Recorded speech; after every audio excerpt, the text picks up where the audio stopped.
Fala galera, beleza? Meu nome é Felipe, bem-vindo a mais um vídeo no canal. E hoje a gente vai estar trazendo um vídeo sobre lendas de Natal de terror. Então, como o Felipe disse, vamos falar um pouco sobre essas lendas que muitos de vocês já devem conhecer. E galera, como a gente ficou um tempo aí sem postar vídeo, a gente vai voltar a postar com mais frequência aqui no canal, para vocês terem mais histórias para conhecerem também. Então é isso, galera. Se forem novos, convido que se inscrevam para não perder os próximos vídeos. Então, bora lá pro vídeo.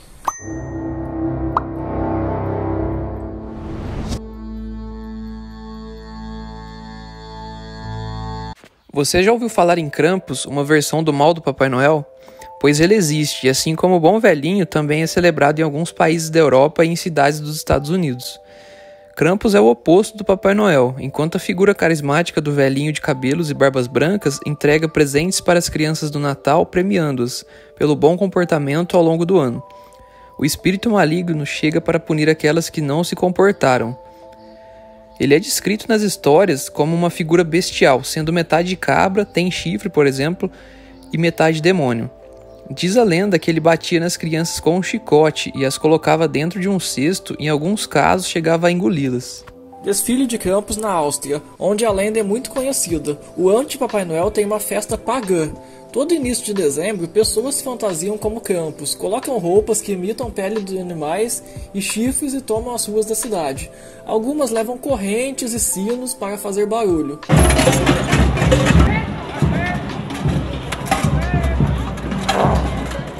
Seria dessa maneira que o monstro avisava que estava chegando. Elas saem assustando crianças e adultos. Essa noite do Krampus geralmente ocorre em 5 de dezembro, véspera do dia de São Nicolau, santo que é inspiração para a figura do Papai Noel. Em outros lugares do mundo também há a tradição de celebrar o Krampus, antes do Natal. Festas de rua acontecem na Baviera, na Alemanha, em vilarejos do norte da Itália, e também em Washington e Chicago, nos Estados Unidos, entre outros. Diz a lenda que depois dessa única aparição, Krampus voltaria a surgir apenas no Natal seguinte. Um filme americano sobre essa figura diabólica foi lançado em 2015, Krampus, o terror do Natal na história. Na história, Krampus aterroriza um garoto que começa a perder o gosto pela comemoração do Natal. Agora vamos falar sobre uma tradição, um costume popular que não era comemorado somente nessas datas de Natal e Ano Novo. Antigamente, no auge do inverno, uma estranha cena podia ser vista nas vilas do leste de Gales, na região de Gwent e Glamorgan. Um crânio de cavalo vestido com um fino tecido branco, usado como um véu, ornamentado com fitas e guizos, era carregado pelas ruas seguido por uma procissão de jovens. As celebrações de Mary Lede têm suas origens no país de Gales, antes mesmo do cristianismo, e são praticadas até hoje na região de Glamorgan. Mary Lede é uma criatura formada pelo crânio de uma égua erguido por um mastro por algum cidadão que fica coberto por uma manta e às vezes enfeitado com sinos e fitas. Ela e seus seguidores vagam de porta em porta na noite do Ano Novo, desafiando famílias para um duelo de rimas de insultos em galês. Ao fim do duelo, o grupo é convidado para entrar e beber. Apesar de ser frequentemente associada ao Natal, Mary Lede é uma prática pré-cristã. Na verdade, algumas regiões galesas optam por desfilar os crânios de seus cavalos pela cidade em outros feriados, como o Dia das Bruxas ou 1º de Maio. Embora as origens exatas da tradição sejam obscuras, a imagem de um cavalo branco tem sido um símbolo poderoso no Reino Unido por pelo menos 3.000 anos. Na Islândia, quem aterroriza os locais do Natal é uma gigante assustadora chamada Grilla e seus 13 filhos. Ela vive de mau humor por causa de seu apetite insaciável por criancinhas malcriadas. A maioria das histórias envolvendo sua figura eram contadas para assustar crianças. Esse método foi colocado em impasse quando um decreto público foi aprovado em 1746, proibindo essa prática para evitar que as crianças ficassem traumatizadas. Grilla tem a capacidade de detectar as crianças que se comportaram mal durante todo o ano.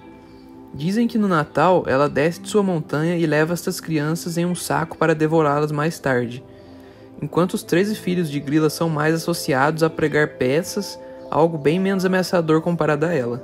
O gato de Yule, mascote da giganta grila, não tem nada de fofinho. Ele é um felino gigante que devora crianças e adultos na noite de Natal. A única forma de se salvar da criatura é mostrar a ela que você recebeu roupas de presente de Natal, um indicativo de que você se comportou no ano que passou. A ameaça de ser comido pelo gato de Yule era usado por fazendeiros como incentivo para que seus trabalhadores terminassem de processar a lã durante o outono, antes da chegada do Natal. Aqueles que conseguissem cumprir o prazo eram recompensados com roupas novas, mas aqueles que não conseguiam não receberiam nada e assim, de acordo com a lenda, seriam atacados pelo monstruoso felino. Frau Perchá é uma bruxa do Natal que pode tanto recompensar as pessoas boas como punir as más. Frequentemente associada às bruxas boas, Babouska e La Befana, sua lenda existe desde os tempos pré-cristãos e foi popularizada pelo editor de contos de fada dos irmãos Grimm. Frau Perchá pode assumir duas formas. Ela pode parecer bonita e branca como a neve, como seu nome, ou idosa e abatida como uma assustadora bruxa manca. Em muitas inscrições antigas, Perchá tinha um pé grande, às vezes chamado de pé de ganso ou pé de cisne. Ela parece como uma velhinha, de rosto muito enrugado, olhos vivos e brilhantes e nariz comprido e adunco. Seu cabelo está desgrenhado, suas roupas esfarrapadas e rasgadas. Grimm pensou que o estranho pé simbolizava que ela era um ser superior que podia mudar para a forma animal. Ela recompensa quem foi bom, mas para as crianças que se comportaram mal, ela reserva um destino macabro. Ela corta suas barrigas e enche de gravetos, palhas, pedras e até mesmo lixo. Como se não bastasse ser uma bruxa pra lá de violenta, em alguns países sua lenda ainda envolve uma tropa de ajudantes de aparência demoníaca, chamados Strageli. Estes seres comem as oferendas deixadas pela bruxa e praticam punições tão violentas quanto Perchta, sequestrando e esquartejando as crianças más. Esta próxima lenda francesa diz que o açougueiro Père Fouettard e sua esposa sequestravam e matavam crianças ricas, depois cortavam seus corpos e os escondiam em barris de sal. São Nicolau descobriu o crime e trouxe as crianças de volta à vida. Como castigo, ele forçou Père Fouettard à escravidão. Père Fouettard segue São Nicolau em suas andanças, lidando com crianças problemáticas e más. Os Calicantizari são duendes que passam a maior parte do ano no subsolo tentando provocar o apocalipse.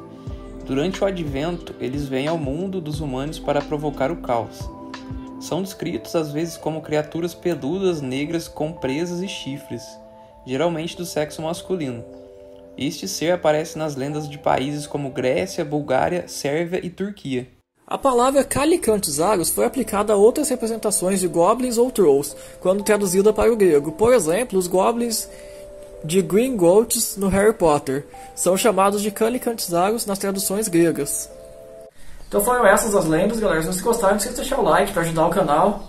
É isso aí, galera. Esse daí foi o vídeo sobre as lendas de Natal sobre terror. Se vocês gostaram, deixem nos comentários aí sugestões que a gente pode estar trazendo uma parte 2. E até o próximo vídeo, galera. Valeu!